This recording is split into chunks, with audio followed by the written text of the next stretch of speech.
The United States of America, known as the land of the free, home of the brave, America has come to symbolize freedom throughout the world. People from all nations and from all walks of life have called America their home. America has welcomed them with open arms. Indeed, the famed Statue of Liberty is the embodiment of the fulfillment of this dream. In New York's public education system alone, its student body represents 145 countries of the world. The United States is also a very spiritual country, allowing freedom of worship to its citizens. Indeed, religion has traditionally played a large role in American society. Many of the original European colonists came to America for religious reasons. Religion still has a major influence on American politics and culture, even more so than in other industrialized nations. We now invite you to listen to the following discussion with Supreme Master Chinghai and our association members entitled Possessionlessness Means Fearlessness in Los Angeles, California, USA on November 3rd, 1993.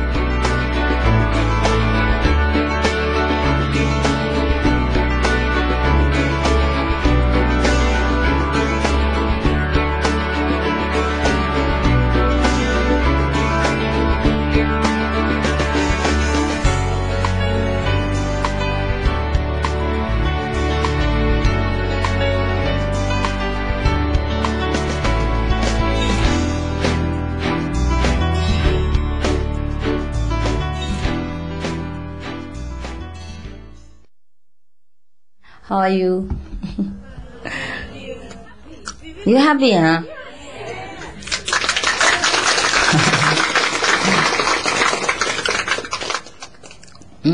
We can never build fast enough. That's the trouble.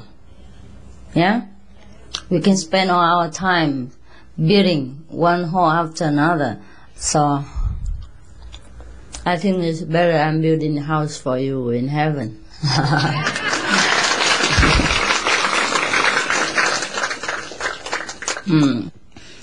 Actually, my mind was cheating me into staying at home today again. Like it did last time. But today I said, no, I don't listen to you again. Actually, the body always make trouble, huh?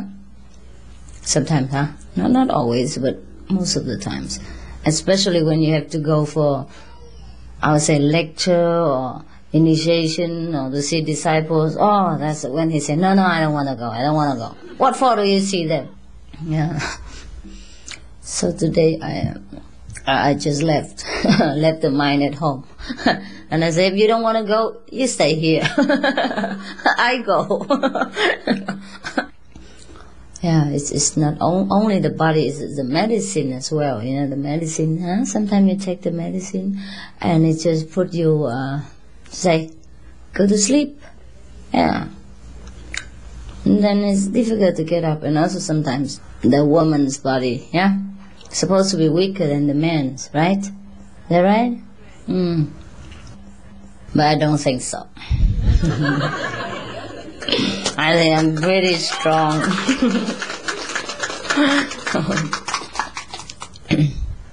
Yeah, so sometimes we have to overcome our own bodily weakness sometimes, yeah? Anyhow, it often like that, right? Like when you want to go to work and then your body's so tired and run down. But then you still have to do it, right? Not so?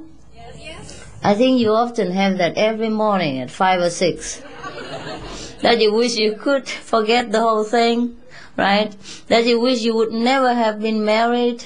That you don't have to go to work because of the family, right?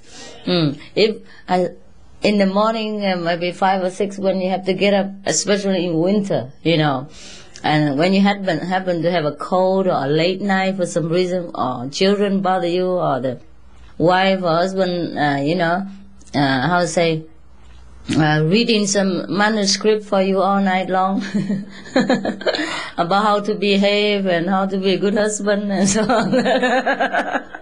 In the morning, when you sleep only 1 hour, dozing off and on between the lecture, and then And then in the morning you have to get up at 5 o'clock. Wow, you wish you have never been married, right?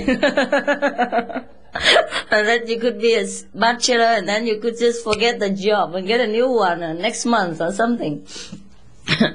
Yes, I know that. And I also often have to do that. Especially sometimes when we have to go from one country to another, and the time change is so drastic. And I have some work in between. And sometimes you just kind of lie down, and then you have to wake up again. So it's better you never lay down. Yeah? It's difficult, huh? To maneuver this body, huh? And the mind, huh? So sometimes I don't lay down. I'm very, very tired of it. As I say, if I lay down, I never get up again. Yes, so I might just well stay awake, huh? Stay there and do something about it. But sometimes, because you do that, then you can carry on. And then you don't feel sleepy again. Now we continue to give food to the victims, yeah? Yes, Master. We have some experience we'd like to share, to report to you first, and I'd like to share with the practitioners. With your permission, I'd like to report to you some feedback that we get from the field. Our team members had the chance to talk with the rescue leaders of others' organization, and this is what he said. We asked the relief leader, how are the fire victims feeling? And he said two things.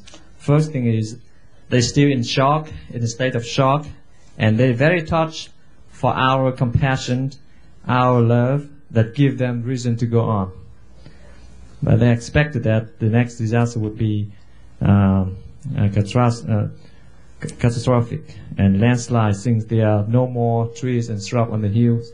So if the next rain coming would hit the hill and would cause a landslide, big landslide. And they said, well, we do our best to prepare for that. Terrible. Yes. You see, the disaster have to be minimized not only by rescuing, but by the people's awareness within our community. We have to try our best to raise people's awareness, yeah? More trust in God, yeah? More ethical living, more higher thinking, and less attachment to material possession. But that's a difficult topic to tell people. They don't have to follow us, yeah? Just follow their conscience, follow their religious belief, but be a faithful believer, yeah? Trust in God. Turn more inward, live more with the moral food, and spiritual food, than just a material possession. It could have been worse. You remember some of the many predictions about bad things that will happen. Some of them are not completely untruth, you know what I mean? Some of them are not always fiction, not 100% fiction. That's why I said it could have been worse, yeah? Could have been worse than this. So, because I come here, at least you meditate a few more hours, yeah, in group, more than usual. So if you have time, you come more for group meditation. You can make more group meditation. Apart from the main one, which is the strongest, yeah, you can meditate somewhere else, yeah, or some other time, because this is our center. We can always come. Oh, by the way, thank you for your effort. You're welcome, Master.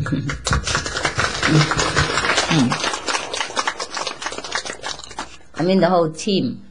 Yes, the whole team has been worked strictly according to request. Yeah, very nice. Yeah, but this is nothing really, huh? When we have the volcano in Pinatubo, huh? Our group, the monks and the nuns from Merli, they came right into the volcano area, 5 kilometers from the mountain. It's the nearest that anybody can come in. Even the native people, they are not go so near, because it can explode anytime. But that's where many of the victims are trapped in there and have no food, no communication, no clothing, nothing. So we came there, and they greeted us like heroes. Them, the people. Yeah.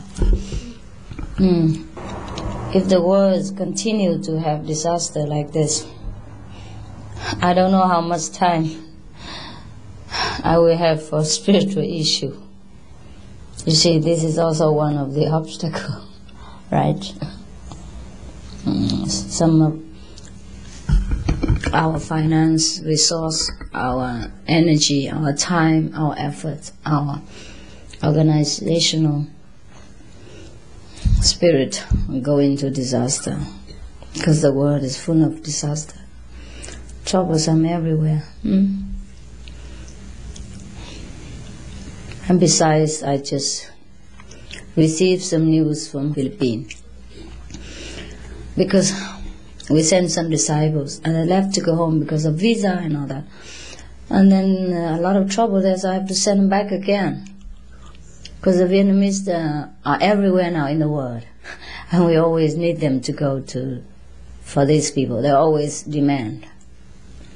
Especially the refugees camps. We don't have enough Vietnamese disciples who send there. Help them, comfort them. There's so many things I receive every day, which you don't know. Some of it you know, some of it you don't know. Otherwise, even you have a lot of money, you have a lot of fame, you have a high position, you still have fear. Right? One day you lose it all. Right? Yes. And then what next? You have nobody, no one respect you, no one will talk to you, no one even bother to mention your name, no one will want to be associated with you because of fear of being, affected by your sentence or your reputation or whatever, right? Yes. But for some people like us, we don't fear, right? And for example, now you're sitting under the big hall of the sky, right? That's the biggest meditation hall you ever have. Look, who can have a bigger roof than you have now?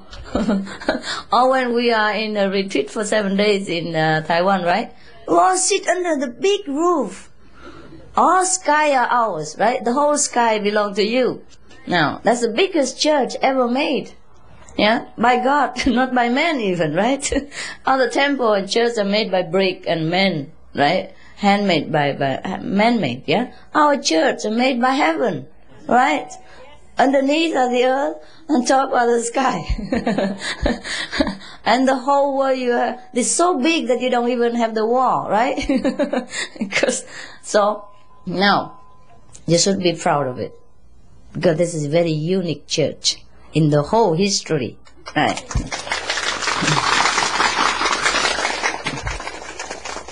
You should be happy that you can keep this kind of unique church. You will never have a chance to build a smaller one. So you should be happy, right? Okay, so we have to look at the bright side of the sun, right? At the bright side of the corner. Okay, that's one of my secret teaching imparted to you. No cost. Where can you get this kind of teaching? And even no cost. No, that's how we keep happy. Understand? And contentment. And develop our creative talent and our positive, happy nature. We can't always look for expecting things to come out the way we want, but we accept the things as God arranged it. That's always fun, a surprise, and tasty, Yeah, make life more interesting. Yeah. Now, there's one more advantage about this church of ours. Is that you can't get worse, right? I told you already, if something should happen, right? Fire or wind, it's only like this. It's only roofless like this and wallless. And I'll say, flawless. It's really flawless. Flawless and flawless. Now, and then you get used to with this already, right? It can't be worse, okay?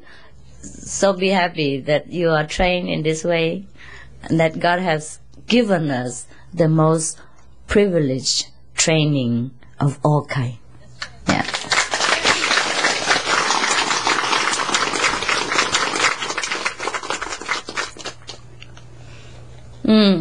Actually, most of people do not know the valuable lesson of possessionless.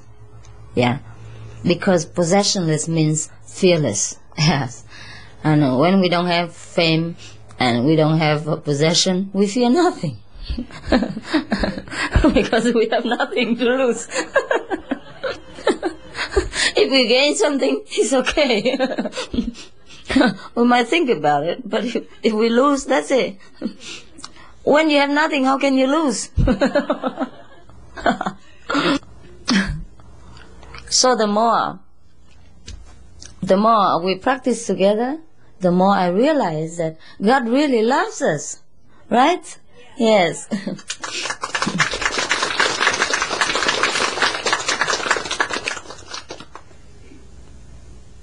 Because God gave us this kind of spirit of understanding, right? Otherwise, where do I get it?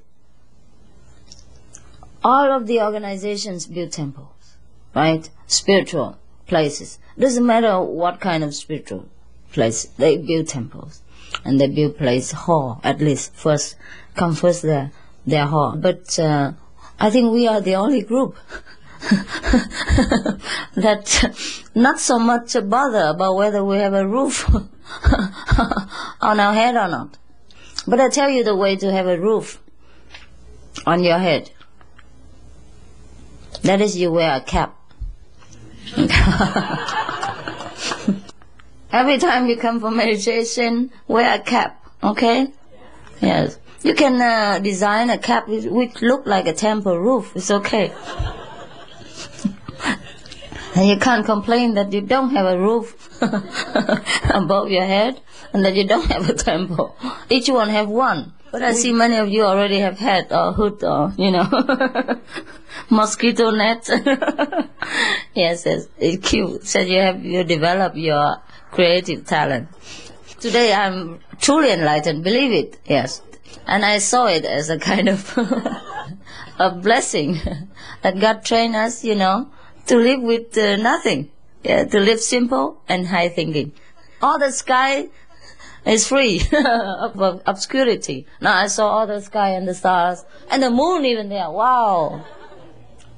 In whichever temple afford the moon on top of your roof. The real moon. Look at that over there. So today I can sit here talking to you and watching the moon coming over the horizon. It's right there. Beautiful. Did you see? It's a moon, huh? It's a true moon, huh? You see the moon? Yeah, beautiful, huh? So big and full.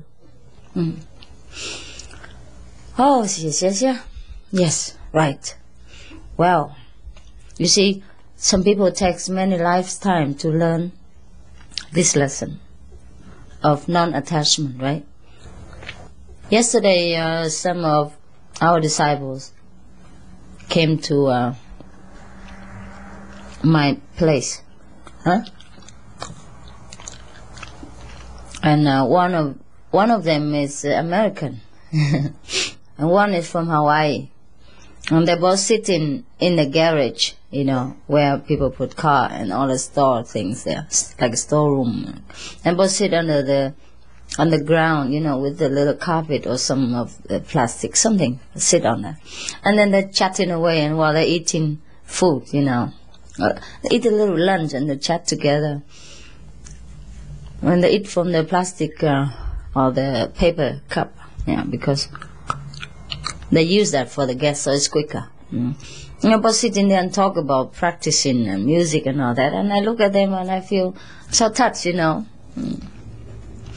because they're so simple, yes, simple, and they just sit there and feeling so happy. Yeah, they don't need a table, or they don't need silverware, they don't need china, they don't need big sofa to eat on.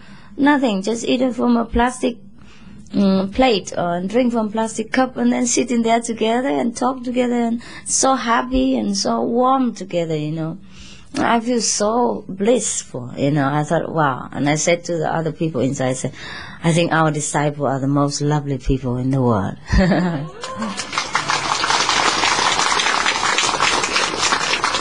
Because they are so contented, contented inside. Therefore, in any situation, they are contented. But that is also the result of a sometime practice, right? And of a sincere abiding with the master teaching and the precepts. It doesn't come overnight, right? So some of the new initiates, please be patient. Everything will come.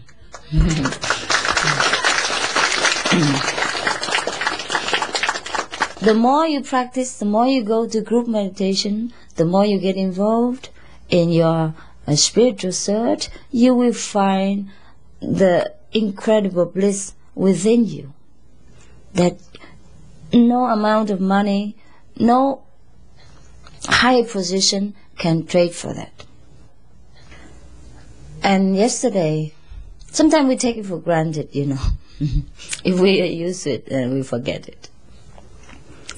Yesterday I talked to some of our disciples. He came and to help me to accompany with me while I sing some of the notes out with the piano. And then I asked him, are you truly happy with our method? He's one of the Vietnamese guy. I said, yes. He said, yes. He said he wouldn't trade it for anything. And I'm very happy to hear some of the feedback like that. You always think I know everything, but it's not true. Yeah, when you tell me like that, then I know. When you don't tell, then I don't know. What for do I know your business? Huh? Only when you need me, then I'm there to help. Otherwise, I let you free, right? You do what you want, and you learn by your mistakes and by your success. Yeah, both will help you to grow. Only when you need me, or when you're really in trouble, then I'll be there, in some form or another to help you. Otherwise, you must learn alone, and then everything become yours, right? Not second-handed, not second-hand, but true, real experience from self-gain, confidence, right? So I'm happy for you. You have a very good teaching, good method, and good friends.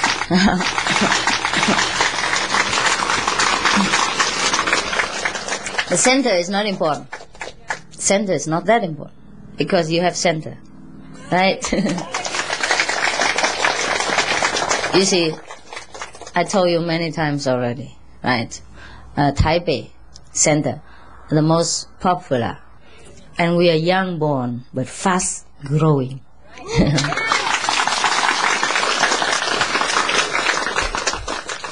See that? That gather together every week without master. I hardly go there because I go elsewhere. Well, if they grow enough, why should I be there? I have to take care of the younger babies. Yes. So, without master, without teacher, without anyone to bother them or to press them or to, coerce them, right? Into meditating. They come together every week. Thousands. They just go there and sit quietly, right? Each one for himself. There's no noise, no entertainment, nothing there. What do they gain? What they gain, nobody can buy. Nobody can understand, right? There's their inner security. It's their inner bliss, that the inborn happiness that will last forever and ever and ever.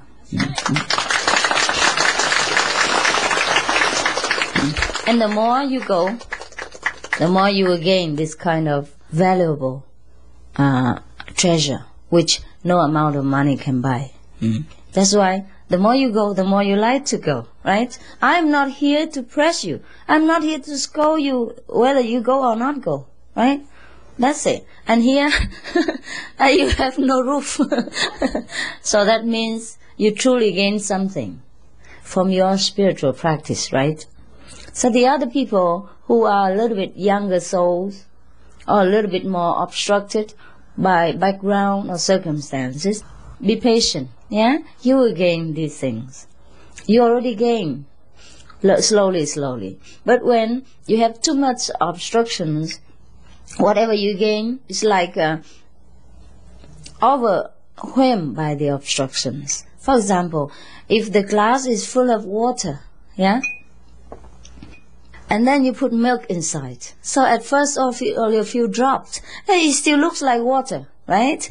You don't feel any difference. Say, what? I put a few drops of milk and it doesn't look like anything happened. But put more, right? More and more and more, and then the water will be falling out and out more, and then more milk is there. And then eventually only milk is there, no more water. Okay? Mm-hmm. But the other people who already have a lot of milk inside, when they put a little more in, it looks obvious, right? Yes. Or they have less water inside the cup, and then they put a little milk in, it's obvious, right? In Texas, we have disciples who are one of the best soprano singer in the world. Opera singer, yes, very famous. So some of the disciples invite me, and that opera leading singer, she's a leading singer, also invited me, and I have been pushing it off for long. And then now they've been pressing me with all kind of things, you know. And every day phone and fax over there and fax over here, fax 2 times everywhere. Also, I think I just have to move. And my music's not yet finished. I won't be surprised if I could not make it. We always see some kind of, you know, very new dresses, or, you know, or very kind of new songs and very strange new music, but people like it because they're bored, you know. If you don't have spiritual enlightenment and inner happiness, you're bored. You're bored with life, right? That's why before you go dancing, you listen to all kind of music and you do all kind of crazy things, and you picnic and you party and, you know, okay, but you never get true satisfaction, right? And now you don't need all that and you're satisfied. For example, last week when we were still in Hawaii, right? And we had a retreat, right? And you truly came there only for retreat, right? And some people have time afterwards and say, did you go anywhere to sightseeing or something? I said, no, we don't go anywhere. I said, here you are in Hawaii. You have all the beautiful beach and all the famous scenic spots, you know, that people, spend a lot of money every year to come there to see. And now you're here already, why don't you go to see? I said, oh, we just don't feel like seeing anything, we just want to see you.